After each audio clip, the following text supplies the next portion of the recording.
फलों की राजा आम पर जापान ने लगा दिया है बैन, यानी कि एक प्रकार की नो एंट्री। और बैन का मतलब यह है कि अब कोई भारतीय जापान में आम नहीं बेच पाएगा, जापान के लोग भारत से आम नहीं खरीद पाएंगे। लेकिन क्यों, आखिर राजा को कैसे रोका जा सकता है? तो इसके पीछे कोई कारण होगा, कारण भी उन्होंने दिया है, लेकिन वो कितना जस्टिफाइड है, चलिए उस बात को समझते हैं और ये पूरा मुद्दा क्या है इसको समझते हैं। सबसे पहली बात, शुरुआत कहां से हुई? एक निरीक्षण टीम जापान से यूपी में आई, रहमानपुर में आई, और वहां पे वीएचटी ये फैसिलिटी देखने आई थी। वीएचटी फैसिलिटी क्या है? वीएचटी फैसिलिटी का मतलब है वेपर हीट ट्रीटमेंट। अब ये वेपर हीट ट्रीटमेंट क्या है? देखिए, जापान ने आम पर बैन बहुत पहले 1986 के टाइम पे लगा दिया था। अब 86 पे बैन लग गया था और लंबे सालों तक लगा रहा कि भारतीय आम बिकेगा ही नहीं हमारे बाजार में। उसके पीछे उन्होंने कारण दिए, लेकिन बात हुई 2006 में बैन हटा। उस दौरान उन्होंने शर्त रखी कि इसे खास तरीके से ही अंतिम रूप दिया जाएगा, तैयार करके हमारे पास भेजा जाएगा। वो है वीएचटी, वेपर हीट ट्रीटमेंट, यानी कि लगभग 47 डिग्री के आसपास की गर्म हवा इसे दिया जाएगा और इसे कीटाणु मुक्त रखने का ये एक प्रोसेस था। और उसके बाद आप हमें दोगे। अगर ये प्रोसेस कीटाणु मुक्त नहीं होगा, यानी कि हम मानेंगे कि ये आम जो है हमारे लिए नुकसानदायक हो सकता है, ये इस पे कीटाणु हो सकते हैं जो अंदर ही अंदर फल को खराब कर रहे हैं, हमें बाहर से नहीं दिख रहे और फिर वो हमें नुकसान पहुंचा सकते हैं, तो ऐसा हमारे देश के लोग नहीं खाएंगे। तो इसी शर्त पे जब उन्होंने 2006 में छूट दी, तो हम देखें कि इसी पर उन्होंने आपत्ति जताई कि इंस्पेक्शन करने के दौरान इसमें उन्हें गड़बड़ी मिली। अब जब ये गड़बड़ी मिली तो ये अभी हाल ही में 25 मार्च से हम देखें तो इस पे खबर आ रही थी, ये इसकी खेप को रिजेक्ट किया जा रहा था। लेकिन बात क्या हुई, अब जो प्रमुख आम है, केसर है, अल्फांजो है, लंगड़ा है, कितने सारे आम है जो कहीं ना कहीं ने नुकसान पहुंचा। तो इस पे हम देखें जीएस पेपर 3 के लिए ये आपके लिए बड़ा ही महत्वपूर्ण एक टॉपिक हो जाता है और इसके कई आयाम देखेंगे। तो पहला, कृषि और व्यापार के क्षेत्र में अगर हम देखें तो वार्षिक उत्पादन आम का है 2.54 करोड़ मीट्रिक टन, और ये वार्षिक उत्पादन के मामले में यानी कि दुनिया सबसे ज्यादा आम का उत्पादन करता है। अब 32,000 मीट्रिक टन कुल निर्यात करता है। आप सोचिए, जितना ये उत्पादन कर रहा है 2.4 मीट्रिक टन, और जितना ये निर्यात कर रहा है, एक्सपोर्ट कर रहा है सिर्फ 32,000 मीट्रिक टन। क्या एक दूसरे से अंतर है? बहुत बड़ा अंतर है। सिर्फ 0.13% ही तो ये निर्यात कर रहा है, यानी कि आम और एक्सपोर्ट हो सकता है बहुत ज्यादा। अब ये एक्सपोर्ट कर नहीं पा रहा है क्योंकि इंफ्रास्ट्रक्चर या हम इसके ढांचे की कमी कह लिया, ये हम कह लें कि इसी प्रकार से कुछ देशों ने रोका हुआ है, आयात नहीं करने दे रहे वहां के लोगों को। अब ये 56.5 मिलियन डॉलर, 470 करोड़ रुपए 2025 में इतना आम निर्यात होता है। 150 देशों में आम भारत का पहुंचता है। लेकिन अभी भी आप सोचें, हमने क्या कहा कि हम बहुत ज्यादा दुनिया को आम खिला सकते हैं, राजा हमारे पास है। तो मुख्य रूप से UAE, America, Britain, Kuwait, Qatar और जापान। तो जापान अब तो इनमें देशों में रहा नहीं तो मुख्य रूप से जापान में भी बहुत आम जाता था। अब दूसरा, गैर शुल्क बाधाएं, ये इन्होंने दरअसल इस्तेमाल किया है। एनटीबीएस, नॉन टैरिफ बैरियर। देखिए, आमतौर पर हमने टैरिफ वॉर सुना होगा जो अभी चल रहा था कि भारत का कोई सामान अमेरिका में जाएगा तो उस पर टैरिफ देना होगा, यानी कि उसकी ज्यादा कीमत चुकानी पड़ेगी। फिर वहां के बाजार में इतना महंगा हो जाएगा कि फिर प्रतिस्पर्धा से वो बाहर हो जाएगा, फिर वहां कोई उस सामान को खरीदेगा ही नहीं। फिर यही चीज अगर आम पर होती तो ये होता कि आम वहां पे महंगा हो जाता लेकिन बिकना बंद नहीं होता। यहां पे नॉन टैरिफ बैरियर का इस्तेमाल किया गया है। नॉन टैरिफ बैरियर में यह कह दिया गया कि स्वच्छता का कारण दे दिया गया कि इससे नुकसान हो सकता है, साफ सफाई ना होने की वजह से, कीटों का डर होने की वजह से, या हानिकारक हम मान सकते हैं इसकी वजह से आम हो सकता है हमारे लिए, हम इसको अपने देश में नहीं बिकने देंगे। ये रीजन दिया है।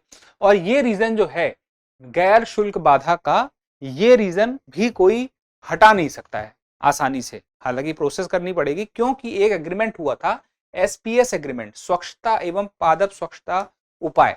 अब ये एग्रीमेंट क्या कहता है कि कोई भी उत्पाद है, यानी कि डब्ल्यूटीओ का, वर्ल्ड ट्रेड ऑर्गेनाइजेशन का है, इस समझौते में मानव, पशु और पौधे की सुरक्षा के नाम पर जो आयात है वहां पर शर्तें लगाने का अधिकार मिलता है। तो यानी कि यहां से कुछ एक्सपोर्ट हो रहा है तो उस देश की तरफ से कुछ वो चीज इंपोर्ट हो रही है तो उस पर शर्तें लगा दी गई। यही नॉन टैरिफ बैरियर लगा दिया गया कि इस रीजन की वजह से हम इसको अपने देश में नो एंट्री कर रहे हैं। यही वजह थी। तो टैरिफ क्या होता है, आयातित वस्तुओं पर सीधे लगता है। जैसे कि अगर आम पर वो कह देते कि हम 20% का इंपोर्ट ड्यूटी लगाएंगे तो आम महंगा हो जाता। अब ये पारदर्शी है, लेकिन गैर बाधा शुल्क नॉन टैरिफ बैरियर में क्या है, ये पारदर्शी नहीं है, कोई कर नहीं लगाया गया, और ये जापान ने जो किया है यही किया है, इसी टूल का इस्तेमाल किया है। तो ये आपके लिए जीएस पेपर 3 में इकोनॉमी का एक इंपॉर्टेंट सेक्शन बन जाता है। फिर तीसरा आयाम देखें, पश्चिम एशिया संघर्ष, और यहाँ पे ऐतिहासिक कूटनीति को हमें समझना होगा। देखिए, पश्चिम एशिया में जो हो रहा है, सिर्फ तेल सप्लाई नहीं प्रभावित हो रही है, हॉर्मुज की हम जो बात कर रहे हैं, वहां सिर्फ तेल सप्लाई नहीं, जब दुनिया में कहीं वॉर होता है और समुद्री मार्ग कहीं प्रभावित होता है तो सप्लाई चेन टूटती है। सप्लाई चेन टूटने का मतलब ये है कि इस दुनिया में हर जगह से कहीं ना कहीं से कुछ सामान जा रहा है, आ रहा है, और वो सप्लाई चेन टूटेगी तो सामान जिस फ्रीक्वेंसी से आना जाना चाहिए वो फ्रीक्वेंसी भी टूटेगी। फ्रीक्वेंसी टूटेगी तो उस सामान की कमी होगी, कमी होगी तो महंगाई आएगी। तो इससे एक तो कमी होगी क्योंकि देर से पहुंचेगी, यानी कि देर से पहुंचेगी या कम पहुंचेगी, तो निर्यात होने में भी गिरावट आई, 20 से 30% की हम देखें तो निर्यात में गिरावट आई। प्लस आमों के मामले में देखें तो जो प्रशीतित कंटेनर है, यानी कि आम को बहुत ठंडे डब्बों में रखा जाता है। अब देखिए, जलवायु परिवर्तन भी तो हो रहा है, ग्लोबल वार्मिंग भी हो रही है, तो ये जो प्रशीतित ठंडे माल डब्बे होते हैं जिसमें आमों को ले जाना है, इन्हें भी मेंटेन करना, इनका मेंटेनेंस भी बढ़ गया, इनकी भी कॉस्ट बढ़ी। फिर उसके बाद हम देखें तो कंटेनर किराया $1000 और अभी बढ़ गया हाल फिलहाल में, तो महंगाई का भी असर हुआ। माल भाड़ा कहीं पहुंचाने का, भेजने का खर्चा वो भी बढ़ गया है हाल फिलहाल में। तो अपने आप में हम देखें तो एक राजनीतिक तनाव, भू राजनीतिक तनाव जो है वो कहीं ना कहीं कृषि में जो एक्सपोर्ट हम कर रहे हैं उसको नुकसान पहुंचा रहा है। फिर उसके बाद हम देखें तो जापान ने फल मक्खी के संक्रमण के कारण इंडियन मैंगो को बैन किया था बहुत पहले। वो बैन वही वीएसटी, वेपर हीट ट्रीटमेंट की वजह से फिर शुरू भी हो पाया, लेकिन 1986 से 2006 तक, यानी कि 20 साल तक का एक तरह से हम कहें तो बैन रहा।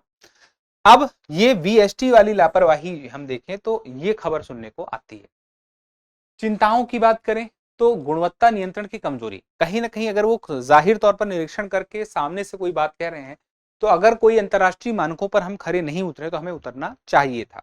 दूसरा, निर्यात की संरचनात्मक नाजुकता। अब इतना ज्यादा आम का उत्पादन करके अगर हम सिर्फ 32,000 टन का निर्यात कर रहे हैं तो हमें कहीं ना कहीं हम निर्यात को अपने प्रभावित कर रहे हैं खुद ही। फिर उसके बाद आपूर्ति श्रृंखला की भू राजनीतिक निर्भरता, जो हमने कहा वेस्ट एशिया कॉन्फ्लिक्ट, ये चिंताएं हैं जिन्हें दूर करना होगा। और जो नॉन टैरिफ बैरियर्स हैं, गैर बाधा शुल्क, अब इसमें दिक्कत यही है कि ये कोई प्रत्यक्ष नहीं है, क्लियरिटी नहीं है, कोई उसमें पैमाना नहीं बना है कि आप क्या इसमें कर सकते हो। तो जैसे इन्होंने सीधे बैन कर दिया, तो ये अब इस पे का क्या एग्जैक्ट उपाय होगा, वो कोई सीधा जरिया नहीं है, ये बातचीत के जरिए ही संभव है। दूसरा हम देखें तो एक तीसरे संकट में जलवायु दबाव। तो 3-4 चीजें हैं जो अपनी संकट की ओर बता रही हैं। एक संकट तो ये है कि हम मानकों पे खरे नहीं उतर रहे हैं। दूसरा संकट ये है कि खर्चा बढ़ रहा है। तीसरा संकट ये है क्योंकि ये वेस्ट एशिया कॉन्फ्लिक्ट की और वॉर की वजह से, सप्लाई चेन और कीमतें बढ़ने की वजह से। और तीसरा जो है वो ग्लोबल वार्मिंग भी एक बड़ा रीजन है। तो फैसिलिटीज का आधुनिकीकरण करने की जरूरत है, जो कोल्ड चेन इंफ्रास्ट्रक्चर है उसे मजबूत करने की जरूरत है। बाजारों का विविधीकरण, यानी कि हम ना अपने लिए बाजार को और बेहतर बनाएं। हम आम की निर्यात तभी बढ़ा सकते हैं जब हम अपनी पहुंच वहां तक बनाएंगे। पहुंच नहीं बनाएंगे तो हम आम भी नहीं पहुंचा पाएंगे। तो और बेहतर हमें पहुंच अपनी सुनिश्चित करनी होगी। स्थायी कूटनीति भी हमें देखनी पड़ेगी। हमें एक प्रॉपर स्टैंडिंग टेक्निकल कमेटी के साथ इन सब मुद्दों पर, इंपोर्ट और एक्सपोर्ट जुड़े मुद्दों पर डिस्कशन करना होगा 1 to 1 हर नेशन के साथ जहां भी मुद्दा देखने को मिलता है। और इसमें वर्ल्ड ट्रेड ऑर्गेनाइजेशन से भी यह हमें आवाज उठाकर चीजें क्लियर करनी होंगी, यानी कि एक डिमांड जो है वो एक अंतर्राष्ट्रीय मंच पर करना और बेहतर होगा। तो हम सारे सवालों को लेकर के, यानी कि इन सारी बातों को लेकर एक सवाल है कि निम्नलिखित में से कौन सा कथन वेपर हीट ट्रीटमेंट के संदर्भ में सही है। यह एक केमिकल बेस्ड फ्यूमिगेशन प्रोसेस है। फिर उसके बाद फल की बाहरी सतह को कीटाणु रहित करती है। दूसरा, यह एक नॉन केमिकल क्वारंटाइन प्रोसेस है जिसमें फल को गर्म नर्म हवा में रखकर कीट मुक्त किया जाता है। और तीसरा है, इसका उपयोग केवल अनार जो दलहन में निर्यात में होता है, फलों में नहीं। और चौथा है, वीएसटी WTO के SPS एग्रीमेंट के तहत प्रतिबंधित है क्योंकि यह फल की गुणवत्ता नष्ट करता है? तो इस सवाल का जवाब जरूर दीजिएगा। और आगे बढ़ने के पहले एक महत्वपूर्ण जानकारी है, अगर आप यूपीएससी की तैयारी कर रहे हैं या पीसीएस की तैयारी कर रहे हैं या करने का सोच रहे हैं तो एक खास मौका है। अभी द न्यू सेशन सेल चल रही है। ये द न्यू सेशन सेल क्या है? ये द न्यू सेशन सेल आपकी तैयारी को धार देने का एक खास मौका है।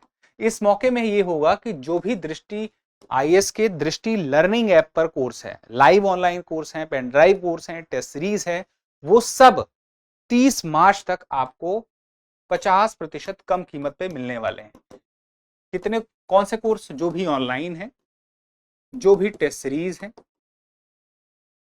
या पेन ड्राइव कोर्स है, चाहे आईएएस के हों, चाहे पीसीएस के हों, चाहे कोई भी एग्जाम के, जो दृष्टि लर्निंग ऐप में अवेलेबल है। 50% तक का डिस्काउंट 30 मई तक रहने वाला है।